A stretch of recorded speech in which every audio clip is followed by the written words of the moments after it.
Tacamo TV. Tacamo TV.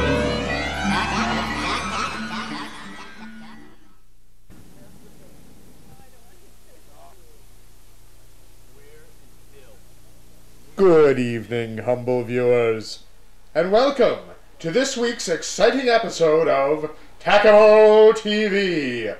I'm your ubiquitous host, William Changer, and have we got a show for you? That's right, we certainly have. And do you know why that is? Awards, that's why. Awards, I say. Not one, but 2 awards recently granted Tacamo TV.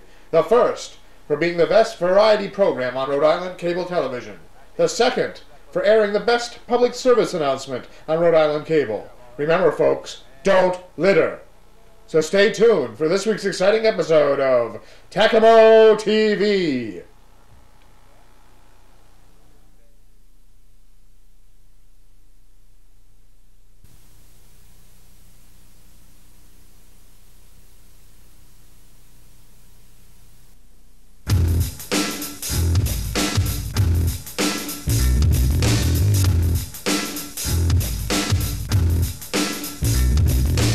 Smart weapons work perfectly and always save the day.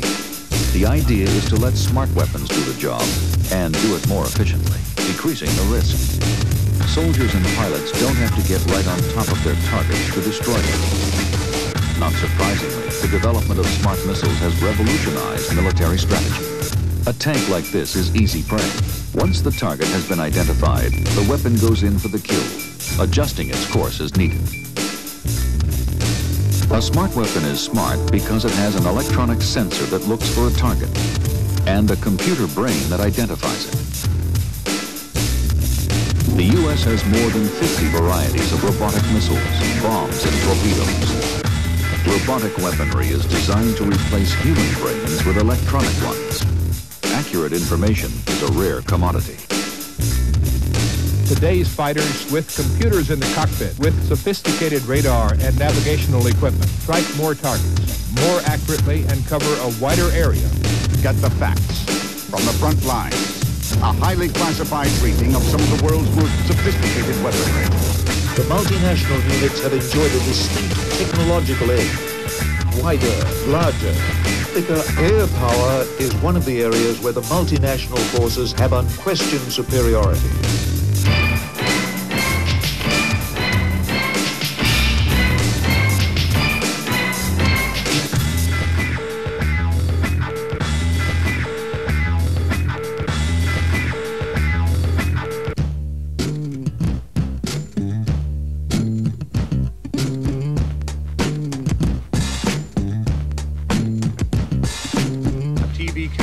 Or a laser spot tracker, either manually or automatically, allows FADS information and adverse weather flight capability in the event of PNVS failure, including the integrated helmet and display sight system. Considerable PNVS penetrators through the slaving of weapons and sensors is fed information either manually or automatically, and the weapon operator is aided by a state-of-the-art protection structure or from a ground source.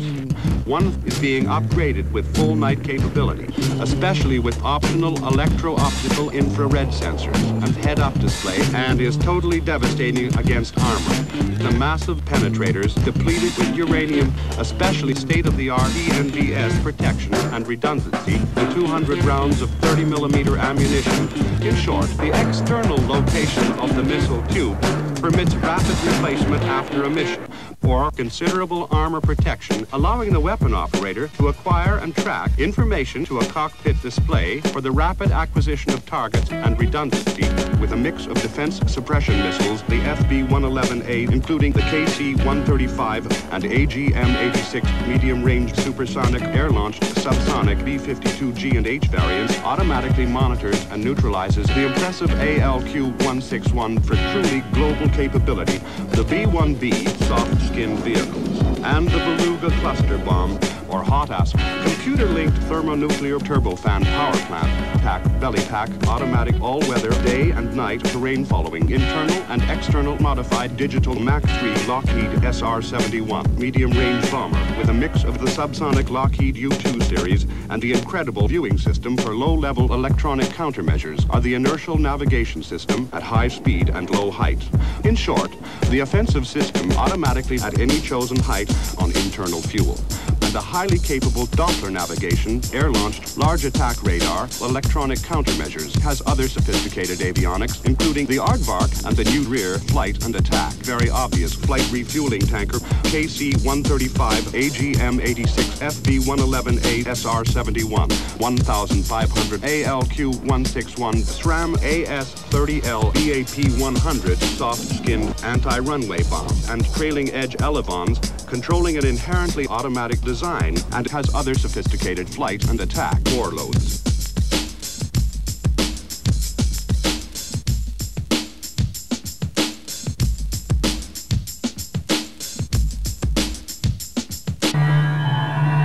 Tacamo TV.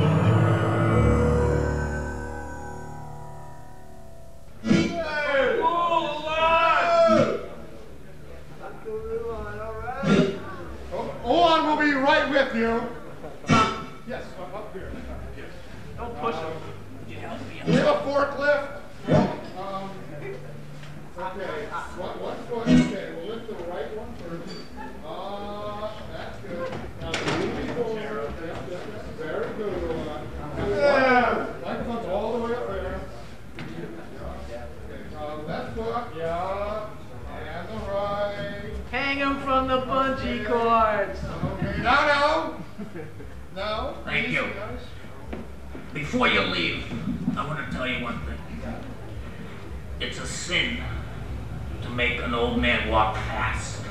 You're gonna rot in I'm hell. sorry. I'm really. I got a toe problem.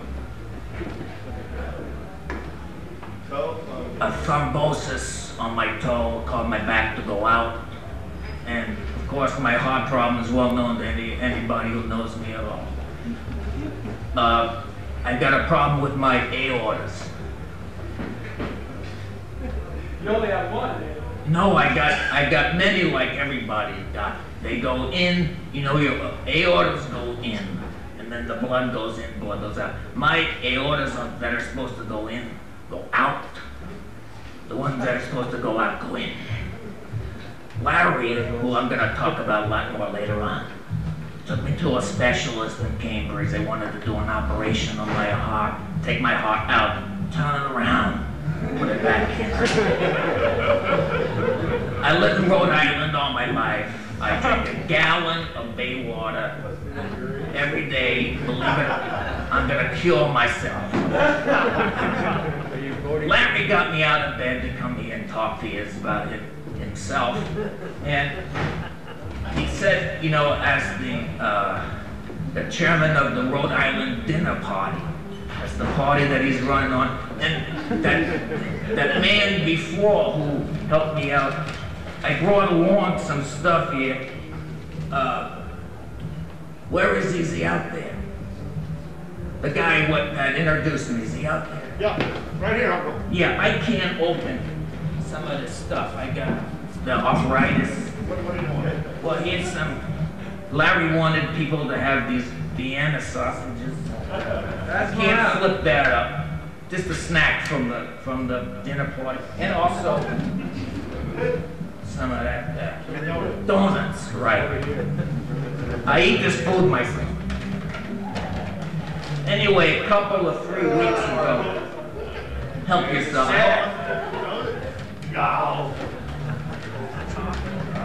This is not fishes, you know, bread and fishes, that kind of stuff, but the Rhode Island counterpart. Bill, can I throw this somewhere in this bag? It's heavy. Anyway, a couple of 3 weeks ago, Larry comes over to my house, get me out of bed like he always does, and he says, Uncle Ulan, what do you think of all these guys that are running for political office? I say, Larry, I don't know, they're bum, you know, I don't know. He says, what about me? What about me, Uncle? I run for office. I said, Larry, that's crazy. Now, you gotta know something about Larry. He's like a son to me. I kind of raised him. And crazy ideas all the time, but this one kind of stuck with me. He said, Ulan said, you're gonna be the chairman of the party. And I said, Larry, and what are you gonna be? Larry says, I'm gonna be the next governor of Rhode Island. I say, go for it, Larry, go for it. So, without any further talk about myself, I want to bring the little guy out right now.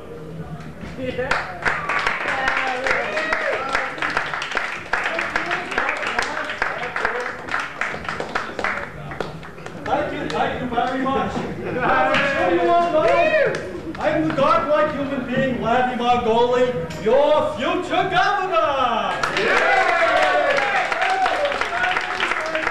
I know it will be a great feeling of relief to all of you to know that you will finally have a governor with a whole full head of hair.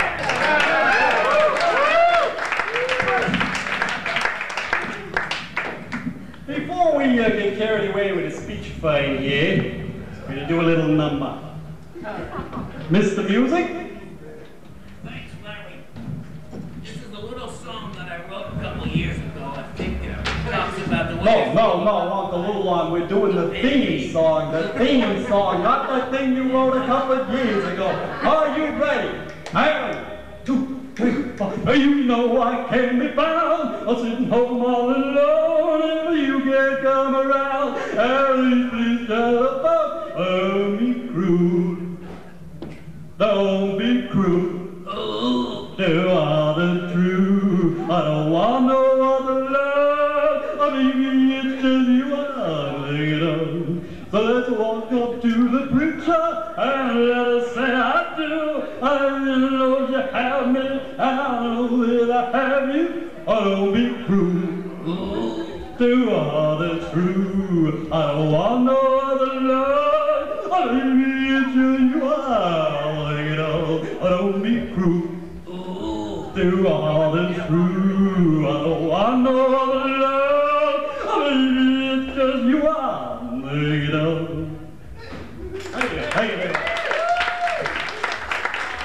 Well, now, I just want to say to all of you, I am Larry Margoli, your future governor. Thank you. Thank you.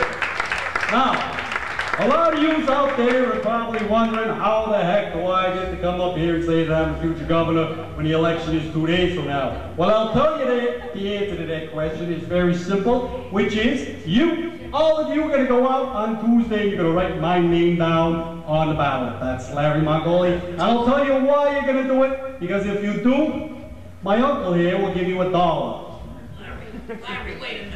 That's Mongoli, okay? So, I win that way. Now, if I don't win that way, I still win, because if I lose, I seize power. So if I win, I win. If I don't win, I win. So either way, I win, okay? So that makes me the next governor. All right, now a lot of you are probably wondering, once I am your governor, what just kind of governor am I going to be? Well, I've already told you, I will have a full head of hair. That's something right there. But more important, I will be a governor with leadership, because I am going to make myself your king, okay? I'm from Mongolian ancestry, so I've got the direct lineage from Genghis Khan, a man who invaded most of Europe back in the 15th century. So I've got the traditional genetic heritage there for that qualification. But more importantly, once I make myself king, all power will be hereditary in the state, okay? So we will be able to totally do away with politicians, no more advertisements, no more junk mail, no more of those old white guys in bad suits, none of that stuff. From now on, under King Larry Margoli, the State House rocks, okay? When they used to make laws, they'll make cocktails. In my State House, you will be able to get a shot and a beer for cheap money. Thank you. Thank you very much. But wait.